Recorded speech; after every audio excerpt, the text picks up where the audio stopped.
விஜய தப்பா புரிஞ்சுக்கின்னு காவேரி என்ன பண்றாங்க, அங்கருந்து வந்து வீட்ட விட்டு கிளம்பிடுறாங்க. இந்த விஷயம் வந்து விஜய் வந்து கேட்டு மனசு கஷ்டப்படுறாரு. அவரால தாங்கிக்க முடியல. "ஏன் காவேரி இப்படிலாம் பண்ண? ஏன்டி இப்படி பண்ண? நான் உன்ன தாண்டி விரும்புறேன். உன்ன தாண்டி நேசிக்கிறேன். வெண்ணிலா வந்து என்னோட எக்ஸ்டி. அவளுக்கு வந்து உதவி செய்றேன். அவ்வளோ தாண்டி. மத்தபடி உன் புருஷனா இருந்தா தாண்டி நான் உதவி செய்றேன். நான் நான் உன் புருஷன்டி. உன்ன எப்படி விடுவேன்? ஏன்டி இப்படி தப்பான முடிவுக்கு வந்த? நீ எங்கடி போன?" அப்படின்னு சொல்லிட்டு ஃபுல்லா தேடி அலையிறாரு. அப்புறம் அவர் கூட போறாரு. சரின்னு சொல்லிட்டு அவங்க 2 பேருமே வந்து இங்க இருப்பாங்களா பார்க்கலாம் அப்படின்னு சொல்லிட்டு என்ன பண்றாங்க, நேரா யமுனா வீட்டுக்கு போறாங்க. யமுனா வீட்லயும் இல்லன்னு தெரிஞ்சு ரொம்ப பயப்படுறாங்க. இப்ப என்ன பண்றது? வேற வழியே கிடையாது. கொடைக்கானல் தான் காவேரி போயிருப்பா அப்படின்னு சொல்லிட்டு கொடைக்கானல் போறாங்க. அங்க போயிட்டு எல்லா இடமும் பார்க்குறாங்க. ஆனா எங்கேயுமே இல்ல. பயமா இருக்கு விஜய்க்கு. எனக்கு ரொம்ப பயமா இருக்குன்னு விஜய் கதறி அழறாரு. குமரன் வந்து அவர சமாதானப்படுத்துறாரு. "இங்க பாருங்க விஜய், நீங்க தான் ரொம்ப வந்து மனசு விடாம பேசுவீங்க. எனக்கு ஆறுதல்லாம் நீங்க தான் சொல்வீங்க. எனக்கு வந்து இதுவரைக்கும் நீங்க எனக்கு அப்ரிஷியேட் பண்ணியிருக்கீங்க. அந்த மாரிலாம் நீங்க எனக்கு வந்து உத்வேகம் குடுத்துட்டு, இன்னைக்கு நீங்களே இப்படி உடைஞ்சு போய் அழலாமா? காவேரி எங்கேயுமே போமாட்டா. கண்டிப்பா வந்து இந்த கொடைக்கானல்ல தான் இருப்பா. எனக்கு நல்லாவே தெரியும். ஏன்னா, அவ மனசு நிம்மதி இல்லாம இருக்கா. அப்ப இந்த டைம்ல கண்டிப்பா கொடைக்கானல் தான் வந்திருப்பா. நம்புங்க ப்ரோ அப்படின்னு சொன்னோனே, ஆனா அவங்க வீட்ல போய் பார்த்தோமே, அங்க காவேரி இல்லையே அப்படின்னோனே, அதுதான் எனக்கு ஒண்ணும் புரியல. கண்டிப்பா காவேரி அவங்க வீட்ல தான் இருப்பான்னு நெனச்சுட்டு நம்ம போனோம். ஆனா அங்கேயும் இல்ல. வேற எங்க ஏதாவது ஃப்ரெண்ட்ஸ் இருக்காங்களா இங்க? சரி நம்ம அங்கலாம் போய் பார்க்கலாம். அவளுக்கு ஃப்ரெண்ட்ஸ்லாம் இருக்காங்க. இங்கே அவ கூட படிச்ச ஃப்ரெண்ட்ஸ்லாம் இருக்காங்க. அவங்க வீட்ல போய் பார்க்கலாம்னு சொல்லிட்டு, வந்து குமரன் என்ன பண்றாரு, நெறைய வீட்டுக்கு போய் பார்க்குறாரு. காவேரி இருக்காளா? இல்ல அப்படின்னோனே, ஒண்ணுமே புரியல விஜய்க்கு. விஜயால தாங்கிக்க முடியல. பயங்கரமா மனசு கஷ்டப்பட்டு அழுதாரு. குமரன் வந்து அவருக்கு ஆறுதல் சொல்றாரு. சரி எப்படியும் நம்ம காவேரியோட தான் போறோம் அப்படின்னோனே, கங்கா ஃபோன் பண்றாங்க. "நீங்க எங்க இருக்கீங்க?" அப்படின்னோனே, இந்த மாரி காவேரி வந்து கிடைக்கல. காவேரி அங்க தான் இருப்பா. சரி எல்லா இடத்துலயும் போய் பாருங்க அப்படின்னு கங்கா சொல்றாங்க. இந்த விஷயம் வீட்டுக்கு தெரியுமா? இன்னும் அம்மாக்கு யாருக்குமே நான் சொல்லல. நீங்க எப்படியாவது காவேரியோட வந்துருங்க. விஜய் என்ன பண்ணாரு, விஜய் ரொம்ப மனசு கஷ்டப்படுறாரு. நானும் விஜய பத்தி தப்பா நெனச்சுட்டேங்க. விஜய் இந்த அளவு காவேரி தேருவா நான் நெனச்சு கூட பார்க்கல.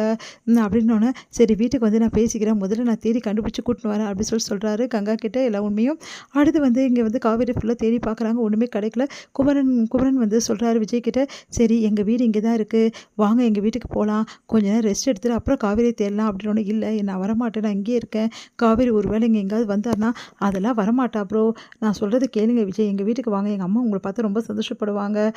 சரி ஒண்ணும் பண்ண வேணாம். ஜஸ்ட் ஒரு டீ மட்டும் குடிச்சிட்டு வீட்டுக்கு வந்துடலாம்." அப்படின்னோனே, சரின்னு சொல்லிட்டு விஜய் என்ன பண்றாரு, குமரன் வீட்டுக்கு போறாரு. குமரன் வீட்ல வந்து உள்ள வந்து போறதுக்குள்ளயுமே வந்து குமரனுக்கு ஒரு ஃபோன் வருது. "ஒரு நிமிஷம் இருங்க ப்ரோ" அப்படின்னு சொல்லிட்டு ஃபோன் அட்டெண்ட் பண்ணுறதுக்காக போறாரு. யாரோ வாசல்ல வந்து அப்படியே வந்து கொடியில துணி காய போடுற மாதிரி விஜய்க்கு தோணுது. ஒண்ணும் புரியாம விஜய் வந்து என்ன பண்ணாரு பார்க்குறாரு. பார்த்தா காவேரி. காவேரி பார்த்துட்டு அப்படியே அவரால ஒண்ணுமே பண்ண முடியல. கொஞ்ச நேரம் அப்படியே பார்த்துட்டு இருக்காரு. காவேரி விஜய் லைட்டா பார்த்துடுறாங்க. பார்த்துட்டு ஓடி போய் ஒளிஞ்சுக்கிறாங்க. விஜய் வந்து காவேரி அப்படின்னு சொல்லிட்டு கதறி அழறாரு. "ஏன் காவேரி என்ன பார்க்க பிடிக்கலையா உனக்கு? நான் வேணாமா உனக்கு? உன் புருஷன் வந்திருக்கேன்டி. ப்ளீஸ் டி வாடி" அப்படின்றாரு. அதுக்கு வந்து காவேரி வந்து அழறாங்க ஒளிஞ்சுக்கிட்டு. "ஏன் காவேரி இப்படி பண்ற? என்னை தவிக்க விட்டுட்டு வந்துட்டியே காவேரி. நீ இல்லாம நான் வாழ்வேன்னு நினைச்சிட்டு இருக்கியா? வெண்ணிலா வந்து என்னோட எக்ஸ் லவ்வர்டி. அவளுக்கும் எனக்கும் எந்த சம்மந்தமும் இப்ப இல்லடி. நான் இப்போ உன் புருஷன்டி. நான் வெண்ணிலாக்கு உதவி தானடி செஞ்சேன். நான் வேற என்னடி செஞ்சேன்? அதுக்காக நீ இப்படி வந்து கோச்சிட்டு வந்துருவ? நீ இல்லாம நான் வாழ மாட்டேன்னு தெரியும்ல. நீ இல்லன்னா நான் இல்லன்னு தெரியும்ல உனக்கு. என் உயிரு எல்லாமே உன்கிட்ட தானடி இருக்கு. என் மனசே உன்கிட்ட இருக்கும்போது நான் எப்படி வந்து தனியா இருப்பேன்? ப்ளீஸ்டி வந்துருடி" அப்படின்னு சொல்லிட்டு அழறாரு. தாங்கவே முடியல அவரால. "காவேரி இப்ப நீ வரலன்னு வச்சுக்கோயேன், இந்த நிமிஷமே இந்த உலகத்துல நான் இருக்க மாட்டேன் காவேரி" அப்படின்றாரு. அப்படின்னு சொல்லிட்டு அப்படியே வந்து போக பார்க்குற உடனே கைய பிடிக்கிறாங்க. பார்த்தா காவேரி. காவேரி அப்படியே கட்டி பிடிச்சு, "சாரி விஜய், என்ன மன்னிச்சுடுங்க. நான் உங்கள தப்பா புரிஞ்சுக்கிட்டேன். சாரி விஜய்" அப்படின்றாங்க. "இப்ப என்ன புரிஞ்சுக்கிட்டல்ல? நீ தான் எனக்கு முக்கியம்னு உனக்கு தெரியுதுல்ல?" அப்படின்னு. "தெரியுது விஜய்" அப்படின்றாங்க. நான் குழம்பி போயிட்டேன். எனக்கு ஒண்ணுமே புரியல அந்த டைம்ல. அந்த ராகினி அப்படின்ட்டு சொல்ல வராங்க. உடனே வந்து சரி பரவாயில்ல. யார் என்ன சொல்லியிருந்தாலும் உங்கள நான் நம்பியிருக்கணும். நான் வந்து ஒரே டென்ஷன் ஆயிட்டேன் விஜய். என்ன மன்னிச்சுடுங்க அப்படின்றாரு. "இங்க பாரு, நீ மட்டும் தான் என்னோட பொண்டாட்டிடி. நீ தாண்டி என் வாழ்க்கை. புரிஞ்சுக்கோ காவேரி. இவ்ளோ நேரம் என்னை எப்படி தவிக்க விட்டேன். எவ்வளோ பயந்துட்டேன் தெரியுமா?" அப்படின்னு சொல்லிட்டு கட்டி பிடிச்சிட்டு பயங்கரமா அழறாரு. விஜயோட கண்ணீர துடைக்கிறாங்க காவேரி.